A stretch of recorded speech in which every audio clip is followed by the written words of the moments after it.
তিনি ছোটবেলা থেকে অত্যন্ত হৃদয়বান ছিলেন। তখনকার দিনে ছেলেদের পড়াশোনার তেমন সুযোগ ছিল না। অনেকেই বিভিন্ন বাড়িতে জায়গির থেকে পড়াশোনা করত। ৪-৫ মাইল পথ হেঁটে স্কুলে আসতে হতো। সকালে ভাত খেয়ে স্কুলে আসতো, আর সারাদিন অভুক্ত অবস্থায় অনেক দূর হেঁটে তাদের ফিরতে হতো।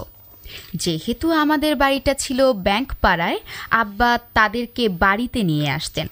স্কুল থেকে ফিরে দুধ ভাত খাবার অভ্যাস ছিল এবং সকলকে নিয়েই তিনি খাবার খেতেন। দাদির কাছে শুনেছি আব্বার জন্য মাসে কয়েকটা ছাতা কিনতে হতো, কারণ আর কিছুই নয়।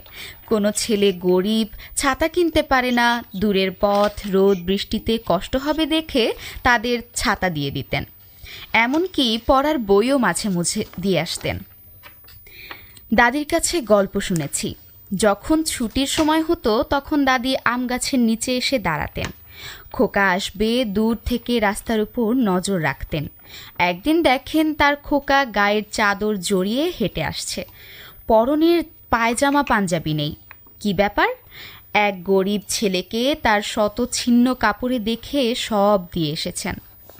আমার দাদা দাদি অত্যন্ত উদার প্রকৃতির ছিলেন। আমার আব্বা যখন কাউকে কিছু দান করতেন তখন কোনোদিনই বকাঝকা করতেন না, বরং উৎসাহ দিতেন। আমার দাদা ও দাদির এই উদারতার আরও অনেক নজির রয়েছে।